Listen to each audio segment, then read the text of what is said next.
cette vidéo, on va voir ensemble toutes les étapes de montage du manteau. Alors pour démarrer, j'ai préparé toutes mes pièces que j'ai coupées dans mon tissu et dans mes doublures. Alors pour la suite, vous pourrez repérer l'endroit de l'envers de mon tissu. Donc c'est un lainage, l'endroit est comme ceci et l'envers est plus poilu, voilà, comme cela, un peu plus clair. Pour ma doublure, donc là, moi je vous recommande toujours pour les manches de choisir une doublure synthétique. Ça permettra au bras de glisser plus facilement et ça lui évitera donc de s'accrocher un peu au moment de passer dans la manche. Donc doublure synthétique pour mes manches et une jolie doublure de corps, donc envers ici et l'endroit où vraiment on voit bien mieux les couleurs et le noir, comme ceci. Au moment de couper mes différentes pièces, je pense bien à reporter les crans qui sont indiqués sur le patronage. Donc un cran, c'est un repère de montage qui va me permettre plus facilement d'assembler deux pièces. Et par exemple, un cran, c'est ça, voilà, j'en ai là. C'est donc une petite fente, un petit coup de ciseau dans la marge de couture de 2-3 mm. Voilà, donc ça me permettra de savoir où positionner la pièce en face pour qu'elle puisse bien lui correspondre. Et ensuite, dernière préparation, j'ai déjà la thermocollée de plusieurs morceaux, donc mes deux parmentures devant, que je thermocolle sur l'envers hein, évidemment, et ma parmenture dos. Voilà, une fois que ma préparation est bien faite, eh bien, je vais pouvoir passer à la couture. En parallèle, je vais vous montrer sur ce manteau-là les autres options possibles. Donc ce manteau-là sera réalisé sans dos fantaisie, donc avec un dos droit simple, avec un boutonnage au lieu d'un zip et avec un col. Alors première chose, je voulais vous rappeler que en fonction de la fermeture que vous choisirez, donc soit un boutonnage, soit une fermeture, un zip, eh bien il faudra couper les devants et les parmentures devant différemment. Donc si vous vous référez au patronage, vous voyez que pour le zip, il faut couper la parmenture gauche plus étroite que la parmenture droite. Et idem pour le devant gauche plus étroit que le devant droit. En revanche, si vous choisissez le boutonnage, on coupe droit et gauche exactement similaire, que ce soit pour la parmenture ou pour le devant.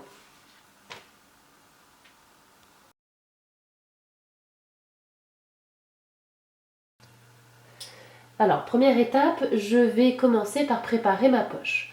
Donc je prends ici mon côté tissu, endroit vers moi, et par-dessus, je vais épingler la doublure de poche.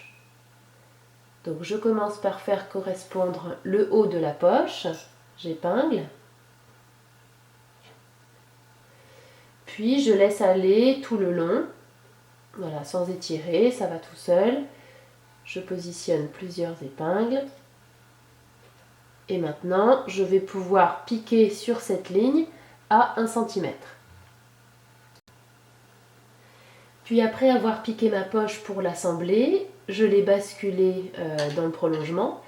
Et ici, j'ai sous-piqué la marge de couture. Donc sous-piquer, ça veut dire finalement qu'on va figer, bloquer la marge de couture, là ici côté poche, ce qui permettra à l'ensemble de mieux se positionner par la suite.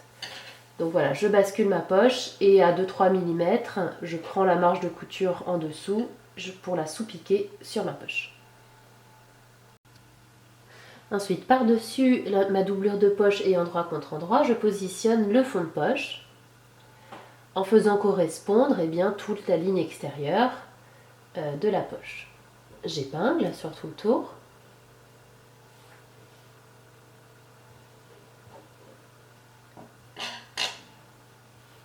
Je la mets bien à plat.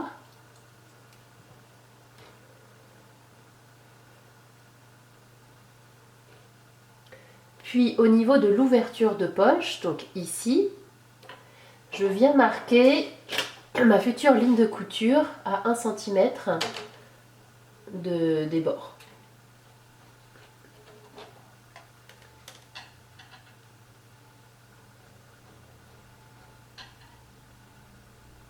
Donc ça va être assez important de noter cette ligne puisque c'est précisément sur le point de jonction des deux côtés là que je vais devoir commencer à piquer.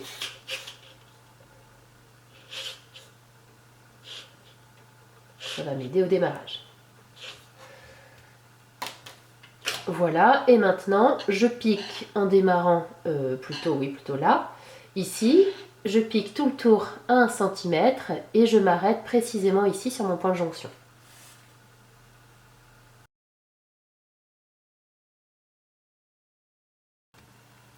Si vous souhaitez ajouter un froufrou sur l'ouverture de poche, on va le positionner dès maintenant. Alors on commence par plier endroit contre endroit dans sa longueur. Et ici, à chaque extrémité, je vais piquer à 1 cm du bord en suivant la forme de la découpe.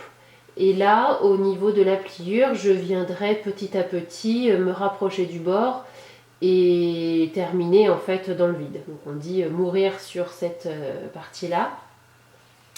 Ce que j'ai fait de ce côté-ci, donc là vous voyez peut-être pas très bien mon fil, mais donc il est là, j'ai piqué là droit, là j'ai fait un arrondi et petit à petit je suis venue mourir sur la pliure pour laisser un fil dépasser comme on fermerait une pince par exemple, une pince poitrine.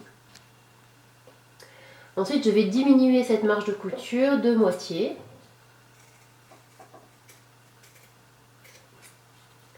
Et idem de l'autre côté. Puis retourner le froufrou sur l'endroit. Donc là j'essaye de faire ressortir les angles assez joliment.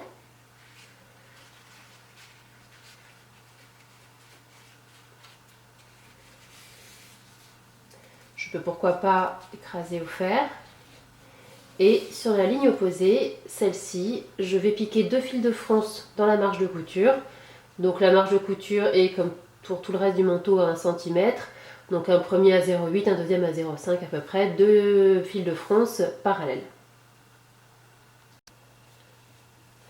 Voilà, une fois que mes 2 fils de fronce sont piqués, je ne fronce pas pour le moment et je viens l'épingler sur l'endroit du devant en repérant les crans. Alors là j'ai un premier cran. Et ici, j'en ai 2 autres.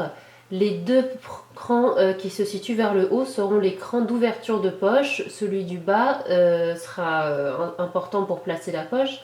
Mais pour le moment, ceux qui m'intéressent sont bien ceux du haut, contre lesquels je viens plaquer, je viens épingler les extrémités de mon froufrou. Donc ça le regroupe pas mal. Voilà, ensuite, là, je vais tirer sur les fils de fronce. Alors là, mon tissu est un peu rigide, donc il va falloir le faire très précautionneusement pour ne pas casser les fils. Donc là, voilà, je vais prendre mon temps pour le faire et je vous montre du coup ce que ça donne une fois terminé.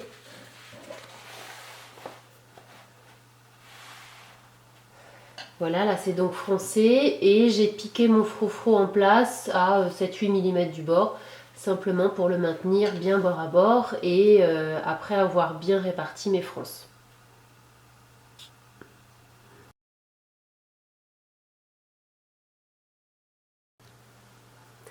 Puis pour continuer avec ma poche, je prends mon devant tissu et je cherche son côté correspondant. Donc c'est celui-ci, la poche ira par-dessous. Et maintenant, je positionne l'endroit du côté sur l'endroit du devant. Je bascule. Et je retourne également la poche. Ce qui va m'intéresser là, c'est la marge de couture ici de mon fond de poche. Donc je retrouve en face sur mon devant mes crans d'ouverture de poche, qui sont espacés de 14 cm et demi. Je peux vérifier parce qu'il y a plusieurs crans, donc il faut vraiment que je fasse correspondre avec les bons, donc ils sont là.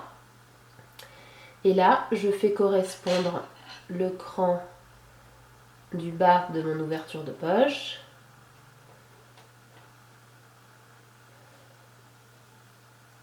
Et le cran du haut qui se trouve être à 1 cm de l'extrémité de la poche. En épinglant, je fais attention à ne pas prendre le côté. Je peux tirer d'ailleurs un petit peu vers l'arrière. Mais je dois positionner ma poche, en tout cas bien bord à bord, sur mon devant. Et maintenant, précisément entre l'écran de début, enfin d'ouverture de poche, je pique ici à 1 cm sans prendre le tissu du côté. Donc voilà, c'est piqué entre mes crans. Maintenant, je vais basculer mon côté. Et la marge de couture que je viens de créer ici, je vais la sous-piquer, donc à 2 mm de ma couture, sur la doublure, enfin sur le fond de poche. Je la sous-pique toujours entre les deux crans. Donc là, ma marge de couture a bien été sous-piquée sur le fond de poche. Maintenant, je vais assembler mon côté avec mon devant. Donc je les positionne endroit contre endroit. Je commence par faire correspondre les extrémités. Et je vais assembler ces morceaux en deux temps, en deux coutures. Donc la première, je vais commencer du bas du vêtement jusqu'au cran d'ouverture de poche, donc que je retrouve ici de l'autre côté. Donc je peux mettre une épingle pour me repérer de l'autre côté et j'en mets une deuxième du bon côté. Voilà, je retire celle-ci. Et en haut, pareil, donc je retrouve mon cran d'ouverture de poche qui est là. Voilà, donc je pique du bas du vêtement jusqu'ici, je fais un point d'arrêt comme d'habitude, et de même là, je commence par un point d'arrêt et je monte jusqu'en haut du côté. Puis une fois que j'aurai fait la couture, donc à 1 cm toujours, je vais plaquer la marge de couture vers le devant au fer. Alors là, je voulais vous montrer une erreur à pas faire, mais qui peut arriver, la preuve. C'est qu'ici, au moment d'assembler mon côté et mon devant, je n'ai pas pensé à positionner la doublure de ma poche vers l'extérieur, à ne pas la prendre dans la couture. Donc voilà, elle est visible ici. Donc si ça vous arrive aussi, pas de souci, on découd à ce niveau-là, donc au niveau de la poche. Alors c'est toujours un peu délicat de découdre le lainage puisque c'est assez épais.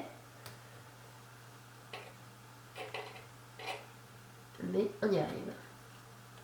Donc je découds sur quelques points jusqu'à pouvoir dégager en fait la poche.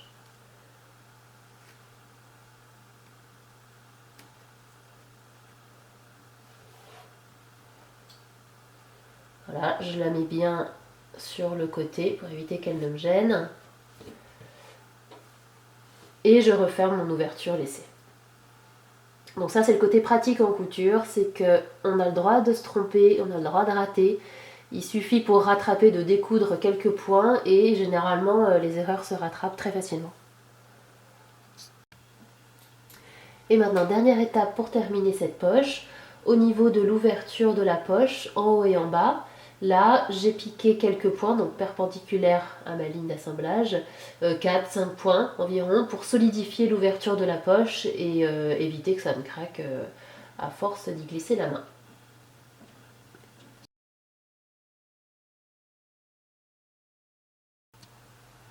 Ensuite, si vous avez choisi l'option avec le dos fantaisie, eh bien c'est maintenant que nous allons le faire. Si en revanche vous avez choisi un dos simple, ignorez simplement cette étape et passez à la suivante. Donc je prends mon dos fantaisie tissu, par-dessus je viens poser l'endroit de la doublure, de la même pièce. Donc là, aucune importance pour la doublure, vous pouvez la faire dans un joli coton en synthétique, dans un synthétique même doublé d'un petit molleton pour quelque chose de plus chaud. Enfin vraiment peu importe, elle ne sera de toute façon pas du tout visible. Donc là j'épingle la ligne du bas. Elles ont la même longueur donc ça correspond, il n'y a pas de surprise. Puis je pique à 1 cm. Donc après avoir assemblé ma doublure sur mon tissu, j'ai positionné la marge de couture côté doublure et j'ai sous-piqué. Donc là c'est la ligne de couture qu'on voit là. Donc sous-piqué ça permet à l'ensemble de bien rouler, à la doublure de bien rouler vers l'intérieur et donc c'est ce qu'on voit là. On a un petit bourrelet de tissu qui fait que la doublure ne sera pas visible de l'autre côté. Donc j'ai sous-piqué, j'ai écrasé au fer, j'ai épinglé bien à plat et là je suis venue tracer une ligne à 4,5 cm du bas du dos, ligne sur laquelle je vais piquer tout le long. Et en fait cet endroit là, donc ça va être la glissière de l'élastique que je vais venir y passer dans un deuxième temps.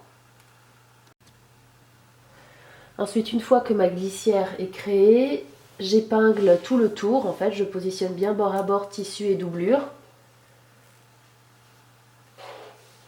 Sur tout le tour, toutes les longueurs.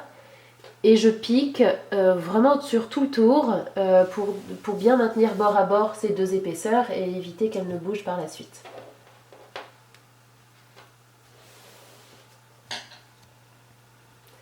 Voilà, donc j'ai piqué à 5 mm du bord sur tout le tour pour maintenir en place mes deux épaisseurs. J'ai pas précisé, mais évidemment je ne viens pas piquer ma glissière, hein, il ne faut pas la fermer, puisque je vais maintenant y passer l'élastique. Alors, moi j'ai déjà fait cette étape. J'ai commencé par couper l'élastique à la bonne longueur, donc en fonction de votre taille, vous trouverez cette information dans le tableau de fourniture. Vous passez l'élastique donc dans la glissière à l'aide d'une épingle à nourrice. Et de chaque côté, une fois que l'élastique est passé, vous piquez quelques points, donc toujours dans la marge de couture, donc à environ 5 mm du bord, pour le maintenir bien en place.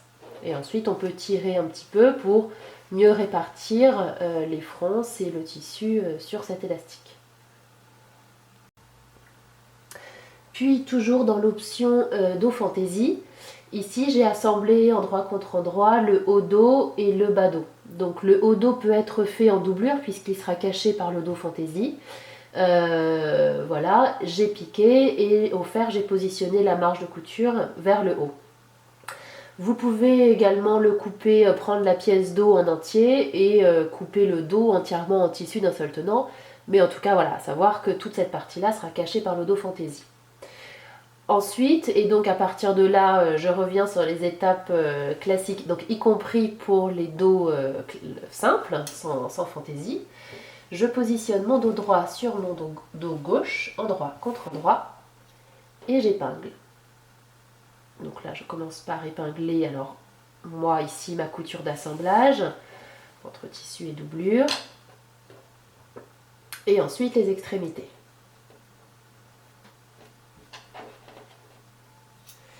Alors, petite précision, oui, peut-être ici pour la doublure. Alors, moi, j'ai choisi une doublure donc doublée d'un petit molleton pour avoir un effet bien chaud. Mais comme elle ne sera pas visible, vous pouvez choisir ce que vous voulez. Soit une doublure synthétique, soit un coton, enfin, peu importe. Donc, j'épingle sur toute la longueur. Je pique à 1 cm, puis je viens ouvrir la couture au fer. Donc voilà, mon dos qui vient en dessous de mon dos fantaisie est terminé. J'ai ouvert la couture au fer. Alors je mets endroit vers moi. Et par-dessus, je viens positionner le dos fantaisie, tel qu'il sera positionné sur le manteau. Et là, j'épingle sur tout le tour, je fais correspondre tout ce qui doit correspondre, donc les emmanchures, ça a la même forme au niveau du haut. C'est simplement le bas du dos fantaisie qui est plus large pour pouvoir réaliser ce côté froncé. Donc j'épingle et ensuite je viendrai piquer dans la marge de couture, donc à 5 mm, sur tout le tour pour maintenir les deux épaisseurs bien bord à bord. Donc voilà, mon dos fantaisie est piqué sur mon dos, sur tout le tour. Ici en bas, au niveau des élastiques, je suis allée jusqu'au cran, donc le repère sur le dos pour savoir jusqu'où doit descendre mon dos fantaisie. Et à ce niveau-là, j'ai essayé de ne pas trop avoir de fronce, enfin je pousse le tissu vers le milieu pour piquer bien à plat. Donc là, quoi qu'il en soit, l'élastique est suffisamment large pour ne pas étirer le dos qui est en dessous, et quoi qu'il en soit, l'élastique a tendance à un petit peu se détendre au fil du temps.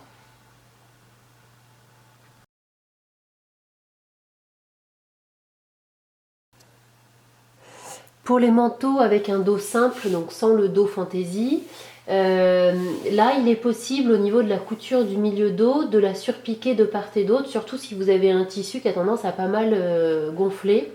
Ça permettra de bien la plaquer et d'avoir une couture bien aplanie.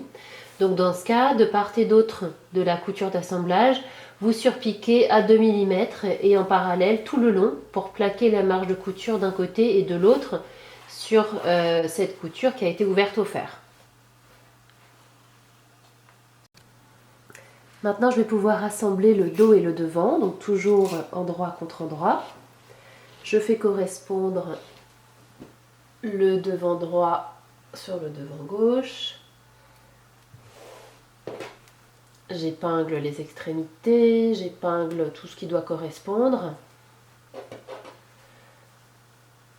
Donc au niveau des côtés, haut, bas, et puis je peux mettre un peu plus d'épingles hein, si c'est plus simple pour moi. Les longueurs sont identiques, je tire bien sur les deux tissus pour les faire correspondre. Voilà, au niveau des côtés et également au niveau des épaules.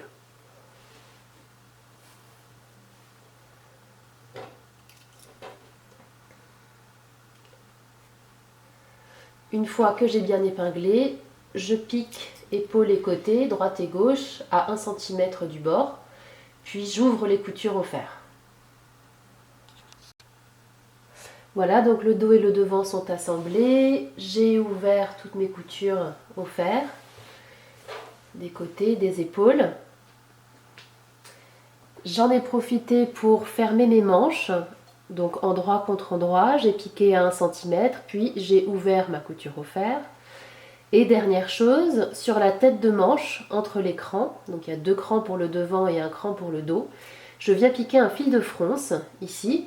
Donc un fil de fronce, c'est un point très long avec une tension du fil quasiment nulle. Alors, il n'y a pas de fronce sur la tête de manche, mais il y a de l'embu. Et l'embu, c'est le fait que dans 2 courbes, l'une des deux a plus de longueur que l'autre. Et du coup, ce fil de fronce va m'aider à passer cet embu qui, au final, va donner un joli tombé, un joli bombé plutôt, et un joli tombé d'ailleurs, à la manche. Maintenant, je vais pouvoir assembler mes manches au corps du vêtement.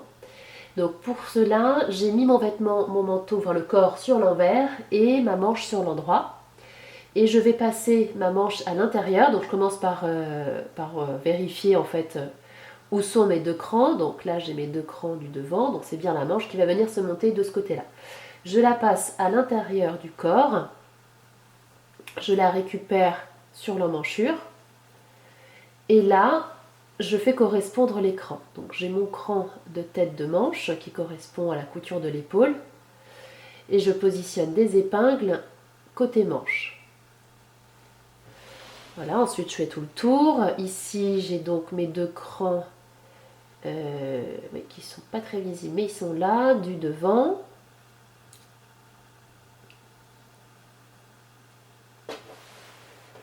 La couture de la manche avec la couture du côté.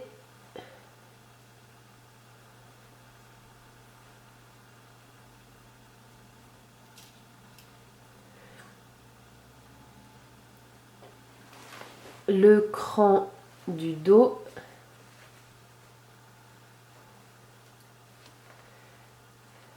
Pareil, il n'est pas très visible, mais il est là.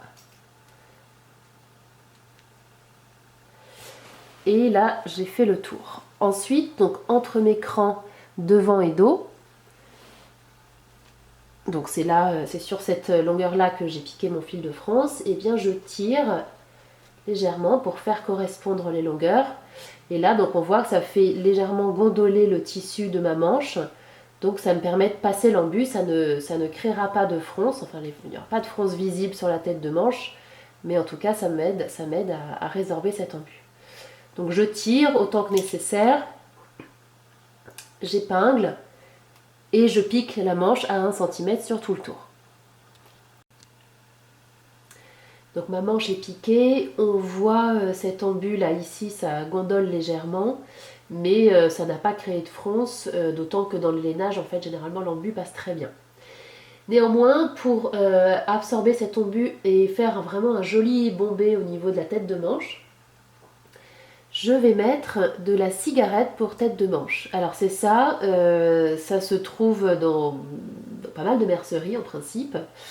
Et en fait c'est une matière, c'est comme un petit molleton. Donc si vous ne trouvez pas de cigarette de tête de manche, vous pouvez couper un morceau dans un molleton très souple de à peu près 3 à 4 mm d'épaisseur à peine et de 4 cm de large. Donc là j'ai coupé ma bande de cigarette de la longueur, enfin à la même longueur que l'espacement entre l'écran dos et devant de ma manche. Et puis je vais l'épingler entre ces crans, bord à bord, côté manche. Donc je laisse aller, ça va tout seul. Ça doit venir épouser la forme de la tête de manche.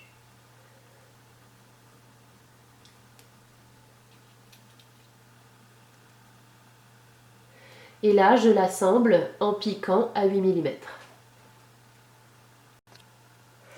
Ma cigarette est piquée, voilà, je vous montre ce que ça donne. Donc la marge de couture de la manche va vers la manche. Et donc on voit ici, là, sur la tête de manche, un joli bombé. Et donc tout ce tambu qu'on a passé avec le fil de fronce passe en fait dans ce joli arrondi, grâce notamment à la cigarette. Ensuite, avant de passer à la doublure, il me reste une dernière chose à faire. Je marque ici sur le bas du vêtement et sur le bas de la manche un repli de 5 cm vers l'envers. Donc en fait, je marque l'ourlet. Je m'aide d'un couturomètre, donc c'est ça, c'est une graduation que je me suis faite sur un morceau de carton qui présente l'avantage de pouvoir repasser directement dessus. Donc je pose mon couturomètre, je plie mon tissu par-dessus et je repasse pour marquer mon pli. Ensuite, pour bien maintenir cet ourlet, je vais le baguer. Donc baguer, on fait ça avec une couture à la main. Et en fait, c'est un point très long qu'on vient glisser sur tout le long de l'ourlet. Donc là, je plie mon ourlet à peu près en deux. Je fais mon point, enfin, je viens baguer assez loin de la bordure. Et je commence à une petite dizaine de centimètres du début et je m'arrêterai à une dizaine de centimètres de la fin. Donc là, sur l'ourlet, je peux prendre pas mal de tissu. Donc je vais faire un deuxième nœud. J'ai fait un nœud sur mon fil, mais je fais un deuxième nœud avec mon aiguille. Et je vais prendre un seul fil du devant, vraiment pour que ce point soit absolument invisible sur l'endroit. Et là, je peux prendre un peu plus sur la doublure. Puis je vais assez loin, 2-3 cm plus loin, et je recommence. Je prends un fil du devant. Hop. Et je pique dans mon ourlet.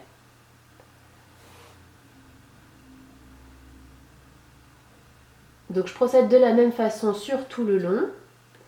Je m'arrêterai à une dizaine de centimètres de l'autre extrémité. Je ferai exactement la même chose sur le bas des manches pour pouvoir bien maintenir cet ourlet et éviter que le bas du vêtement ne tombe au porté.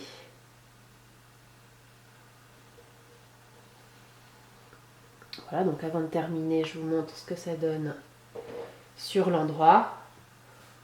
On ne voit absolument rien, on ne voit pas de point et en même temps, mon ourlet est bien maintenu.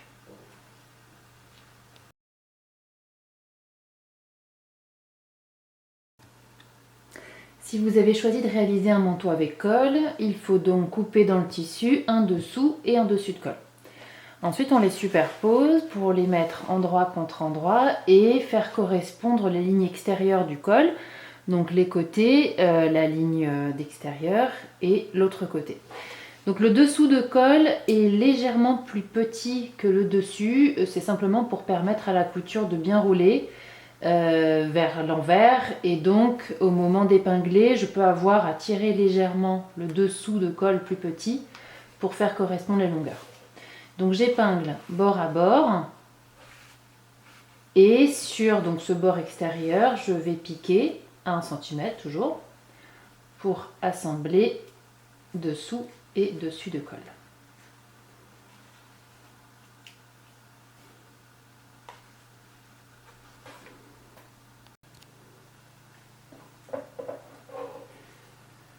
À Alors une fois que j'ai piqué, je diminue la marge de couture de moitié sur tout le tour, comme j'ai commencé à le faire là. Donc je continue sur tout le tour, là où j'ai piqué.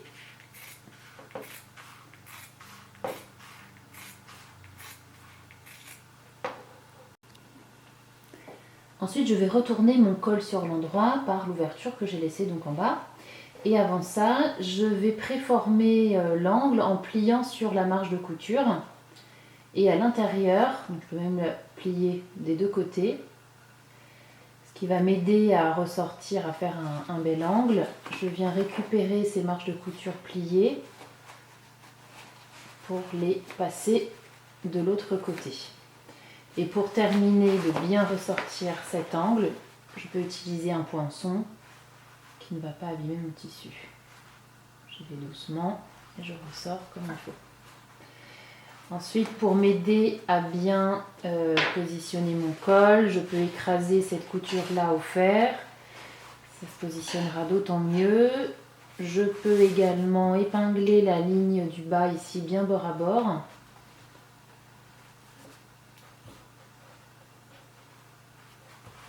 Et une fois que je suis satisfaite, j'écrase tout mon col au fer. Maintenant, je vais pouvoir épingler endroit contre endroit mon dessous de col sur l'endroit du tissu. Donc je repère le dessous du dessus et bien grâce à la position de la couture du bord, elle doit légèrement rouler vers l'envers, vers le dessous de col. Et donc je le positionne endroit contre endroit sur mon tissu. Je commence par faire correspondre le cran du milieu dos. J'épingle. Puis je retrouve là un cran sur le col qui correspond à la couture de l'épaule.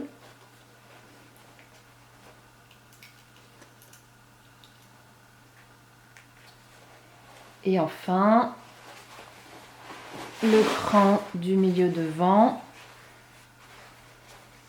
qui est là, qui correspond à la fin de mon col. Donc le col doit s'arrêter sur le dernier cran. Hop. Voilà, j'épingle correctement sur tout le tour, bien bord à bord, et je pique à 5 mm du bord, simplement pour maintenir le col bien en place. Alors une fois que mon col est assemblé et piqué pour être maintenu en place, je positionne mon devant, je replie mes deux devants et je viens marquer au fer la cassure du col. Donc la cassure du col, c'est cette ligne-là, c'est la ligne sur laquelle le col se replie. Donc là, il est en un seul morceau, il n'y a pas de pied de col, mais il y a quand même une valeur prévue pour justement délimiter cette ligne de cassure. Donc au niveau du milieu dos, elle se situe environ à 4 cm de l'extrémité du col. Donc là, je plie et je marque le pli au fer. Et sur le devant, elle se situe environ à 3 cm de l'extrémité du col. Donc là, hop, je l'ai marqué. Je la marque de la même façon de l'autre côté. Et puis, je positionne correctement les deux devants pour plier mon col et donc marquer cette ligne de cassure. Donc là, je la pré-marque, disons, et je viendrai affiner et rendre plus propre si besoin cette ligne de cassure du col une fois que j'aurai fixé la doublure.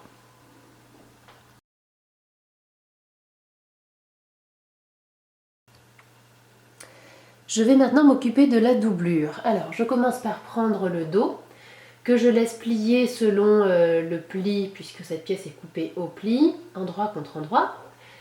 Et ici sur le haut, à 2 cm du bord, là je suis déjà venue piquer le pli sur 10 cm de hauteur. Et en bas sur 20 cm de hauteur. Puis au fer, je plaque ce pli sur toute la longueur d'un côté ou de l'autre. Donc là je l'ai déjà fait, j'ai plaqué. Donc on voit qu'ici par exemple, même à l'endroit où ce n'est pas piqué, eh bien mon pli est marqué. Donc là ça s'appelle un pli d'aisance et ça permettra à la doublure de ne pas craquer en bougeant dans le vêtement, puisque la doublure doit toujours être un petit peu plus grande que le tissu. Maintenant, toujours sur ma doublure dos, je vais épingler endroit contre endroit la parmenture dos. Donc je retrouve ici mon cran du milieu, puisque c'est une pièce qui avait été coupée au pli. Je fais correspondre avec le milieu de la doublure et j'épingle. Là sont deux courbes opposées, donc je commence par faire correspondre l'extrémité en retournant voilà, de cette façon. Là j'ai deux angles droits qui correspondent. J'épingle.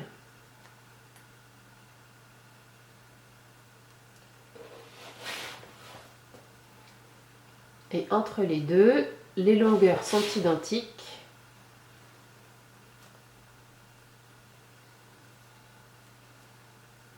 Donc je m'arrange pour les faire coïncider, les positionner bord à bord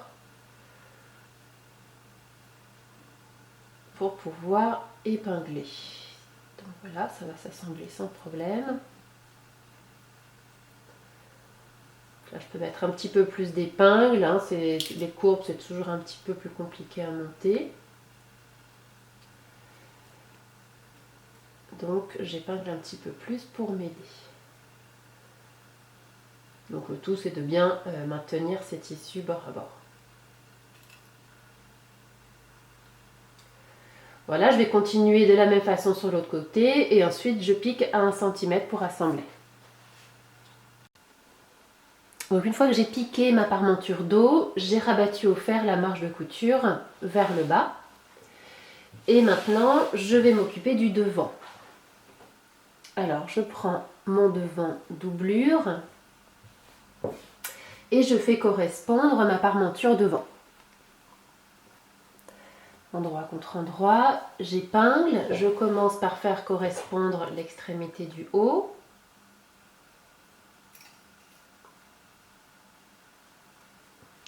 Puis le cran. Et ensuite, entre ces deux points, donc j'ai deux courbes opposées. Endroit contre endroit, elles sont opposées. Et je les fais correspondre puisqu'il s'agit des mêmes longueurs pour épingler entre ces deux points.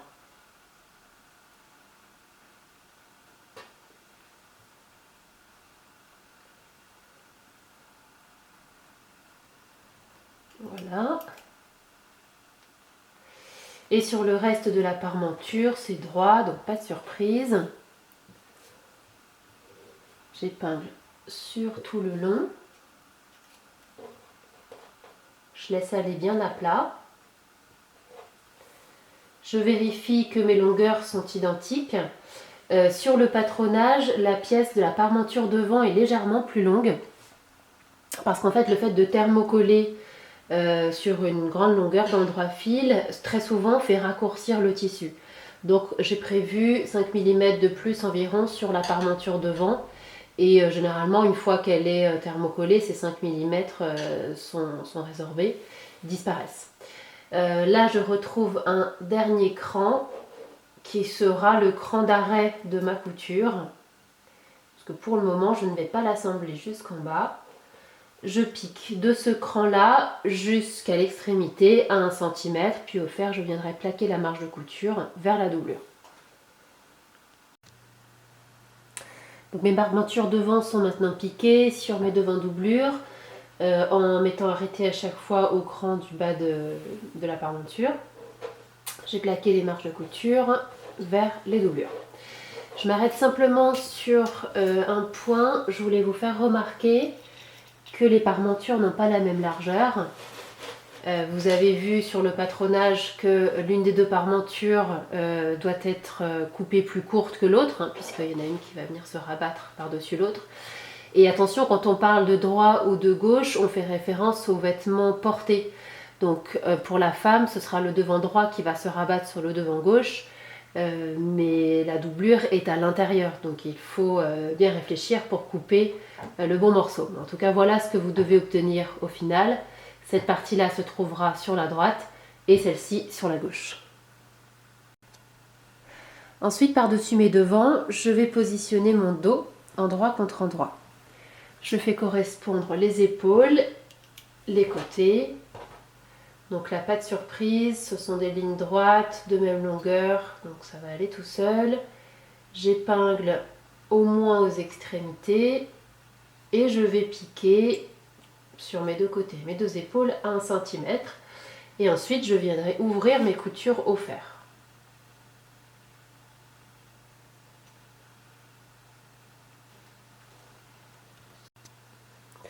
Donc voilà, j'ai piqué et j'ai ouvert mes coutures au fer, comme on peut le voir par exemple ici sur l'épaule.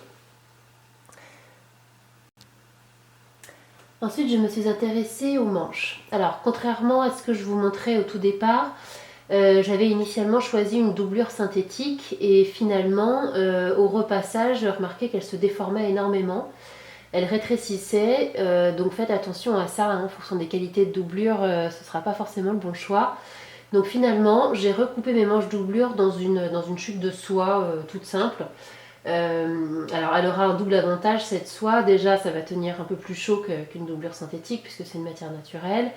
Et ça va glisser. Donc le tout, c'est si vous n'avez pas de doublure synthétique, prenez un tissu qui soit glissant.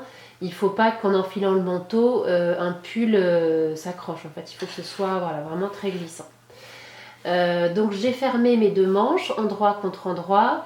Attention, il y a bien une manche droite et une manche gauche. On repère le devant d'une manche à ses crans, puisque sur le devant, il y a 2 crans, comme ici. Et sur le dos, il n'y en a qu'un. Donc ma manche gauche est là, je l'ai fermée de haut en bas, j'ai ouvert le pli au fer. Et sur ma manche droite, j'ai laissé une ouverture d'environ 12 cm dans la couture, ce qui me permettra, c'est par cette ouverture en fait qu'on va retourner sur l'endroit tout le manteau une fois que tissu et doublure seront assemblés. Voilà, et ensuite donc j'ai marqué le pli, j'ai ouvert la couture au fer, ce qui m'a marqué le pli également sur l'ouverture, ce qui sera plus simple au moment de refermer cette ouverture. Ensuite j'ai piqué un fil de fronce sur ma tête de manche entre les crans, j'ai positionné ma manche sur l'endroit et je vais pouvoir l'assembler au corps à ma doublure de la même façon que pour le tissu. Donc je prends ma doublure, je la garde sur l'envers et manche sur l'endroit, je passe ma manche à l'intérieur de ma doublure et donc sur l'emmanchure correspondante. Et là je retrouve bien mes 2 crans devant qui vont donc venir s'assembler sur le devant de ma doublure. Donc je la passe par là, je la récupère ici sur l'emmanchure. Et là, donc, je me retrouve endroit contre endroit. Je fais correspondre les coutures de côté, enfin la couture de côté de la doublure avec la couture qui m'a permis de fermer la manche. J'épingle côté manche. Puis je fais tout le tour. Donc là, je trouve mes crans, pardon, du devant.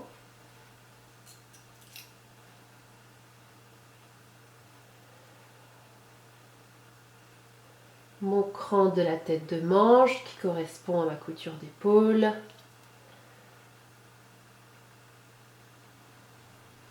Et enfin mon cran du dos.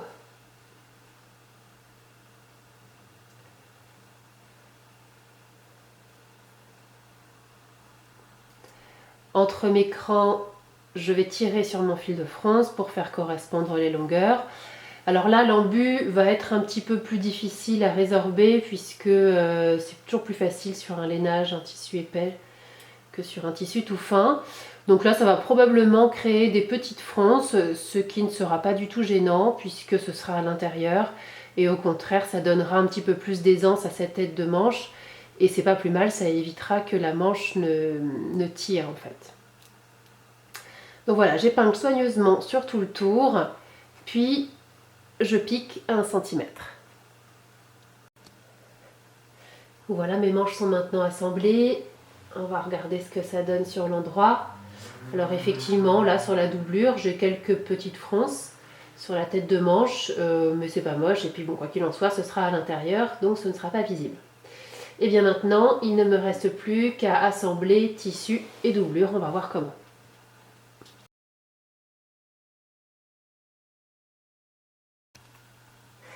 Alors si j'ai choisi la fermeture de mon manteau au moyen d'un zip, je vais venir le positionner maintenant. avant de poser la doublure. Si en revanche j'ai choisi l'option boutonnière, je ne vais pas le poser maintenant, simplement je vais rajouter une bande de thermocollant sur mon devant droit, donc l'autre, ici c'est le gauche, et sur l'envers. Je viendrai mettre, surtout si j'ai un tissu qui s'effiloche beaucoup, je viendrai mettre une bande de thermocollant de 4 cm de large environ, bord à bord, et sur toute la longueur de mon tissu. Et donc sur le côté droit, puisque c'est celui-ci qui viendra accueillir les boutonnières. Donc là, je m'intéresse pour le moment au zip. Je suis là sur le devant gauche et j'ai pris la partie gauche de mon zip ouvrable. Ensuite, sur le haut de ce devant, je me suis marqué un petit repère à 2 cm puisque c'est là que devra s'arrêter l'ouverture de mon zip. C'est jusqu'ici que devront monter les petites dents de mon zip. Donc je le positionne endroit contre endroit, bord à bord. Et là, donc la petite attache métallique, je viens la positionner au niveau de mon repère. J'épingle. Je laisse aller bien à plat. Je ne tire ni le zip ni le tissu. J'épingle sur toute la longueur.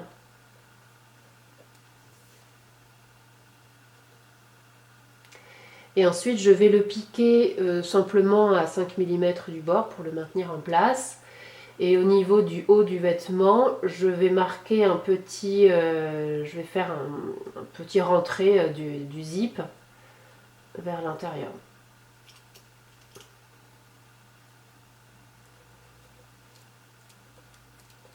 Donc je l'épingle comme je souhaite qu'il aille. Dès maintenant, ça n'a pas pris. Et je le laisse rentrer vers l'intérieur du vêtement au moment de piquer. Donc je pique là à 5 mm du bord. Puis une fois que mon zip gauche est piqué, je fais correspondre doublure et tissu uniquement sur le bas du manteau pour le moment. Et je positionne ma doublure au niveau du décroché, donc qui se trouve sur le devant du vêtement. Je commence à ce décroché là et je l'épingle jusqu'à l'autre côté, jusqu'à l'autre décroché. Donc là je retrouve différentes choses, mes coutures de côté qui doivent correspondre, les longueurs sont parfaitement identiques, donc il n'y aura pas de surprise au niveau de l'assemblage. J'épingle donc tout le bas du vêtement et je pique sur cette ligne à 1 cm.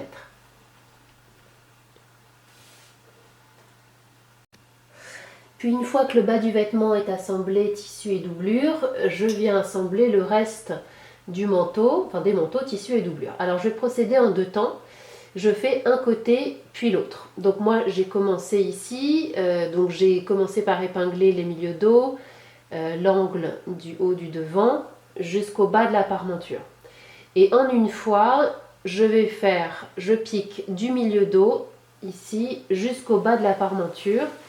Et sans m'arrêter, je termine la finition donc, qui est là sur le bas du devant, donc au niveau du bas de la parmenture et du décroché.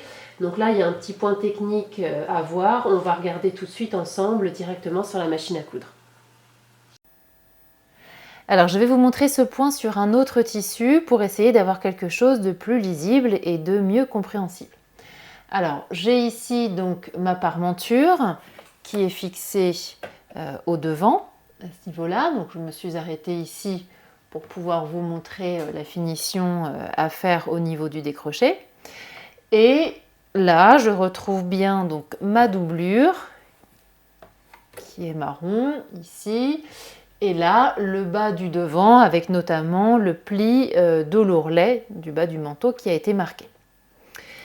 Donc, j'ai commencé par tracer ici sur le bas de ma parmenture les futures lignes de couture situées à 1 cm du bord. Donc, l'idée, ça va être de continuer cette couture-là, donc sur ma parmenture, pour assembler ma parmenture au devant. Je vais piquer jusqu'en bas, bord à bord. Ensuite, je vais m'arrêter sur l'angle, je vais faire pivoter l'ensemble et je vais piquer jusqu'ici, jusqu'au point de jonction que j'ai trouvé là, qui se trouve être dans le prolongement du décroché. Je m'arrêterai, je laisserai mon aiguille enfoncée précisément sur ce point-là. Ensuite, je cranterai le devant uniquement, non par la parmenture, mais simplement le devant, pour ensuite faire pivoter l'ensemble et terminer d'assembler la parmenture sur mon devant, cette fois-ci au niveau de l'ourlet. Alors, c'est parti. On reprend la couture là où on s'était arrêté et je pique jusqu'en bas, jusqu'à 1 cm du bas. Toutes mes marges de couture sont bien de 1 cm. Hop, là je pivote.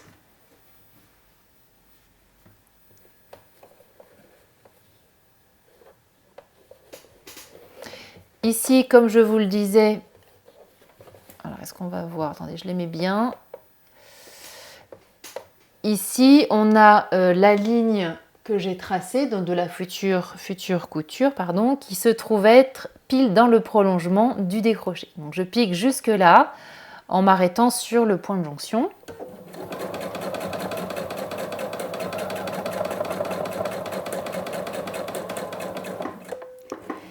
Ici, je laisse mon aiguille enfoncée et je vais maintenant pouvoir cranter le tissu uniquement. Donc je soulève mon pied de biche sans retirer mon aiguille et de l'angle du décroché jusqu'à l'aiguille, je coupe mon tissu.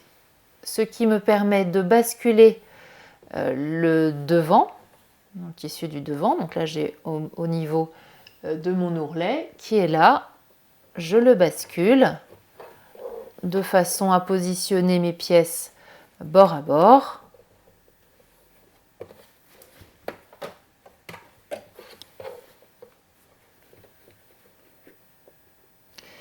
Et tout simplement, je continue à piquer sur quelques centimètres.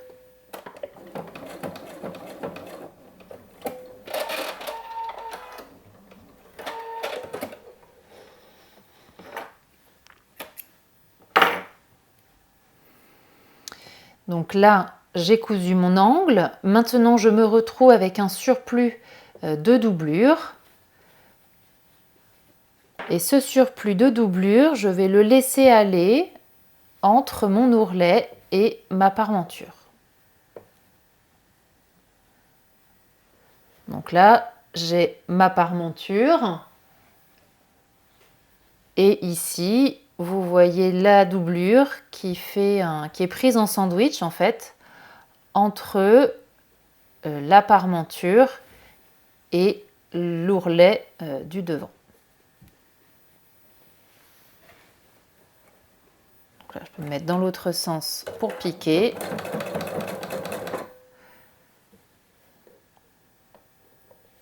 Et je continue cet assemblage de la doublure avec ma parmenture.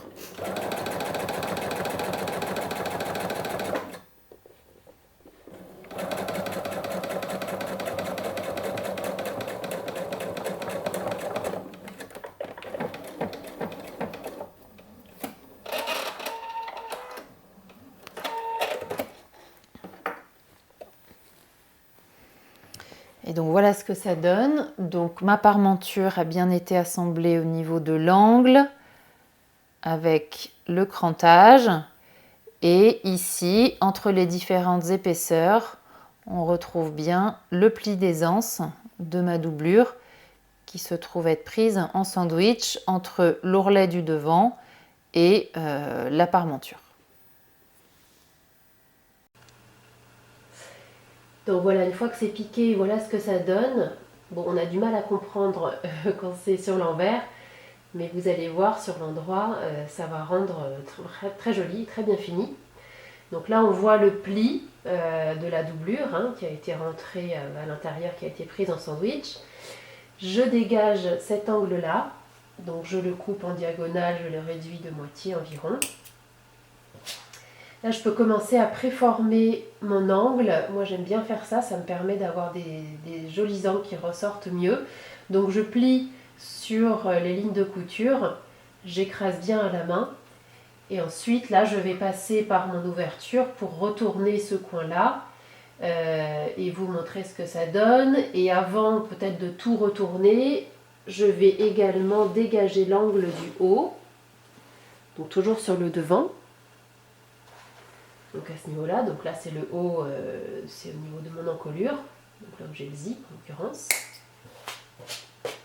Voilà, j'ai déjà fait de même de l'autre côté.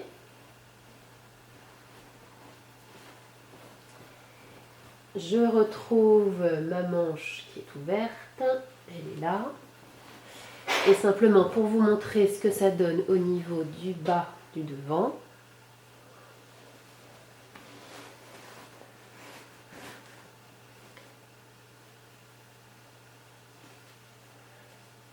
Pour le moment, je retourne mes angles grossièrement.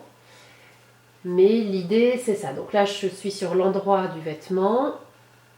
Et ici sur l'envers. Donc voilà ce qu'on vient de faire. On vient de terminer cette couture là. Et on a créé ce qu'on appelle un pli d'aisance au bas du vêtement. Car la doublure est toujours un peu plus longue que le vêtement. Pour encore une fois donner de l'aisance et éviter à l'ensemble de craquer. Donc au niveau du crantage, ça se trouve ici. Donc voilà, c'est parfaitement propre. Les petits points permettent de bien solidifier cette partie-là. Et le bas du vêtement sera donc nickel. Ensuite, je vais pouvoir assembler le bas des manches. Alors, pour cela, je les positionne toutes les deux sur l'envers. Et je les mets bien à plat pour faire correspondre la couture du dessous de la manche. Sans les entortiller, sans les faire vriller. Donc là, j'ai la couture de manche qui se positionne en face de celle-ci. Puis au niveau du bas de la manche, je retourne uniquement sur un petit centimètre ma doublure pour pouvoir mettre endroit contre endroit ces deux coutures qui doivent correspondre. Donc là, je suis dans le prolongement, c'est pas entortillé, donc c'est bon, j'ai mes tissus et doublures endroit contre endroit. Là, je positionne une épingle en faisant correspondre donc ces coutures. Et sans vraiment réfléchir, je vais piquer tout le tour de la manche. Bon, si besoin, je peux la positionner en fait par-dessus. Donc là, je suis endroit contre endroit. J'ai les mêmes longueurs, donc il n'y aura pas de souci. Je peux toujours là mettre un petit peu plus d'épingle. Et je vais piquer sur cette ligne, sur tout le tour, à 1 cm du bord, donc pour terminer d'assembler mes deux manches. Au final, ça me donnera deux manches qui seront dans le prolongement l'une de l'autre, comme j'ai déjà fait en face. Donc voilà ce que j'aurai, la manche doublure dans le prolongement de la manche tissu. Donc ça paraît étrange une fois sur l'envers, mais quand on retournera sur l'endroit, on verra que ça se positionnera parfaitement. Donc ensuite, une fois que mes manches sont assemblées, j'ai encore deux petites choses à faire avant de pouvoir retourner le manteau sur l'endroit. La première, ça va être de dégager les angles, si je ne l'ai pas encore fait, sur le haut et le bas des deux parmentures devant. Donc je coupe en biais la marge de couture de moitié, enfin à peu près à 5 mm de la couture pour retirer de la matière. Et je crante dans l'arrondi du col de l'encolure. Donc cranter, c'est ça, c'est donner des petits coups de ciseaux, en fait couper la marge de couture de moitié tous les 2-3 cm à peu près. Sans aller jusqu'à la couture évidemment. Ça va permettre à cette ligne-là de bien se positionner et ça évitera que ça ne tire. Puisque là, on voit, là où j'ai pas encore cranté, ça tire dans la marge de couture. Donc pour libérer cela, eh bien, je crante.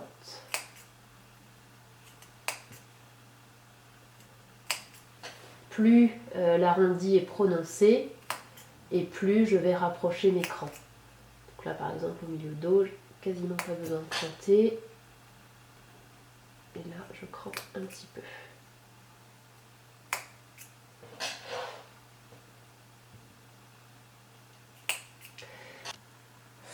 Et voilà, c'est là que la magie va opérer. Maintenant, je vais retourner mon manteau sur l'endroit par l'ouverture laissée dans la manche. Donc tout mon manteau va pouvoir passer par cette ouverture-là. Ça paraît fou, mais c'est vrai. Donc je vais chercher un petit peu loin, je passe au travers de la manche. Et je tire, voilà, dès que je peux attraper, j'attrape, je tire. Alors c'est une étape qui peut être un petit peu longue. Bon, parfois ça peut m'arriver d'avoir besoin d'ouvrir un petit peu plus ma fente si mon tissu est très épais. Mais voilà, je tire sur tout le long.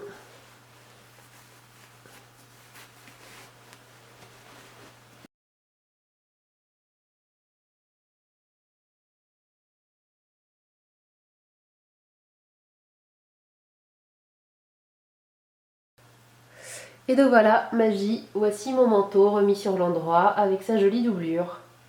Donc maintenant encore quelques petites choses et il sera complètement terminé. La première, donc ça va être de bien faire ressortir les angles. Je peux m'aider pour ça d'un poinçon. J'y vais quand même doucement hein, pour ne pas abîmer le tissu.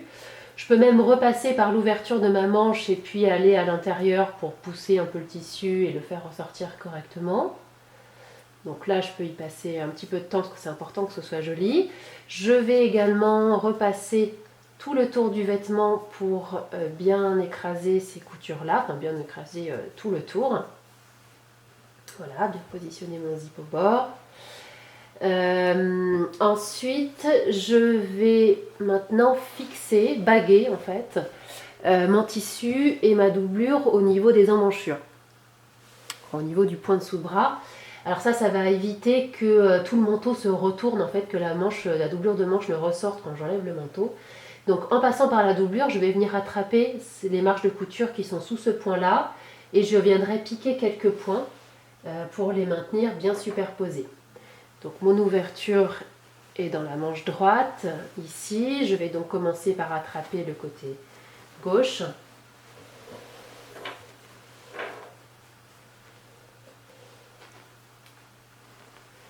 Et donc là, je dois retrouver deux coutures du dessous de bras. En fait, je peux attraper soit les coutures des côtés, soit les coutures de l'emmanchure. Là, le plus simple, c'est peut-être ici l'emmanchure. Hop.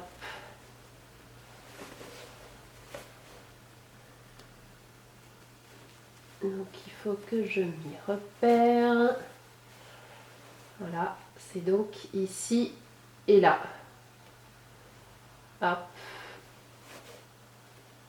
Et là, sur ces marges de couture là, je pique quelques points, donc en superposant les coutures de côté, du côté de la manche. Je pique quelques points pour maintenir cette partie bien superposée. Donc voilà, mon manteau est bien repassé, tout se positionne correctement. Je vous montre simplement le bas du vêtement, qui sera d'ailleurs identique pour le bas des manches, puisque au bas du vêtement, sur la doublure, j'ai un pli d'aisance. Donc c'est ça, un repli qui permettra à la doublure de bouger en fait sans que ça ne tire le manteau. Et donc je positionne tout bien à plat depuis là-haut, je laisse aller la doublure et je marque le pli au fer. Et je fais de même sur les manches, que je peux d'ailleurs mettre sur l'envers pour m'aider à bien repasser ce pli d'aisance. Alors maintenant, dernière étape, je vais piquer mon zip, la deuxième partie de mon zip sur l'intérieur de mon côté droit. Donc pour ça, j'ai commencé là par tracer une ligne droite. Alors, je ne sais pas si on la verra bien sur l'écran, à 2,2 cm du bord. Donc je me suis aidée de ma règle japonaise. Et donc à 2,2 cm, j'ai tracé une ligne avec un stylo à friction pen. Donc il a l'avantage de s'effacer avec la chaleur du fer à repasser, mais je peux tout aussi bien utiliser une craie par exemple. Et maintenant je vais fermer mon zip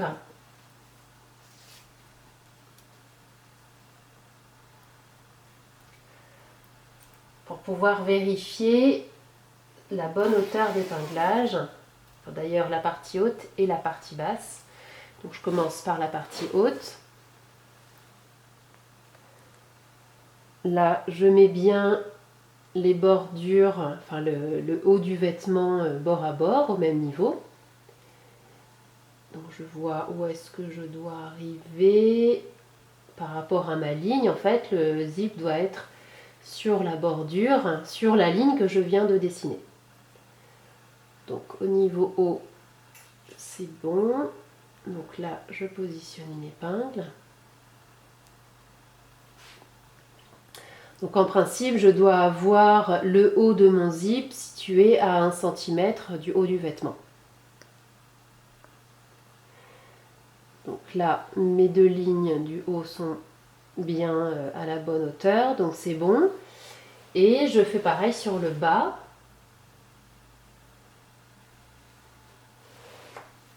Je peux passer par l'intérieur, donc je fais correspondre la hauteur de mes deux bas de manteau. Et puis, hop, là, je viens mettre une petite épingle. Donc j'ajusterai ensuite pour vraiment bien positionner la bordure du zip sur la ligne que je viens de tracer. Mais pour le moment, voilà, ça me permet de vérifier la hauteur. Donc là, maintenant, j'ouvre mon zip.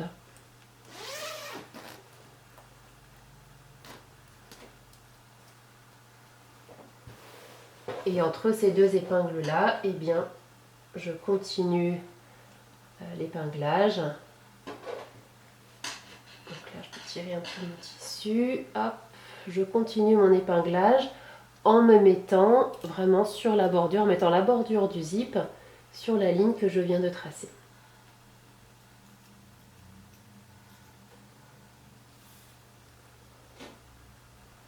Voilà, je fais ça sur tout le long. Et maintenant, de l'autre côté, je viendrai piquer, surpiquer, pour prendre toutes les épaisseurs, à 3 cm de mon devant.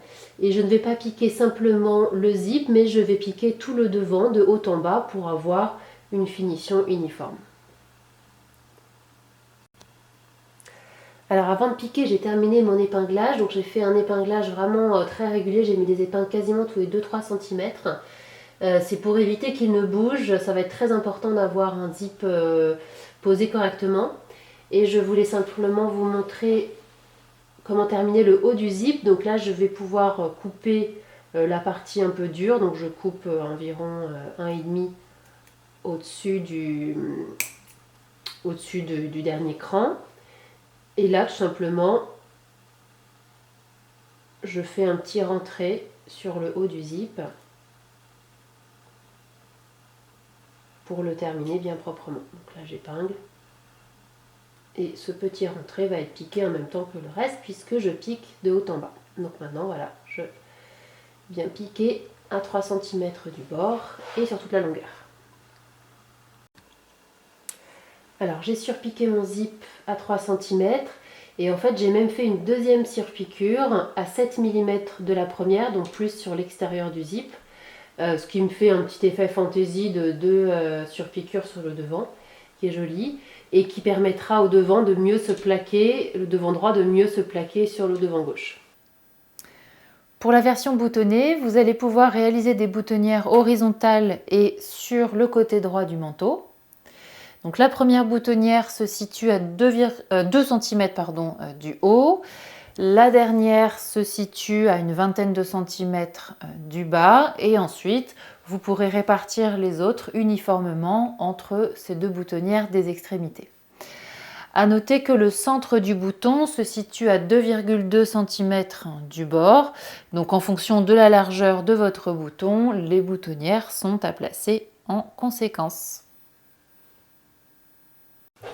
Voilà, ensuite, j'ai retrouvé l'ouverture de ma manche dans ma doublure, donc qui est là, et je l'ai refermée au moyen d'une couture nervure, donc à 1 mm du bord environ. Voilà, maintenant je positionne mon manteau sur l'endroit et cette vidéo est terminée. Alors j'espère que vous avez appris plein d'astuces et moi je vous dis à bientôt pour de nouvelles astuces dans une nouvelle vidéo sur un nouveau modèle. À bientôt!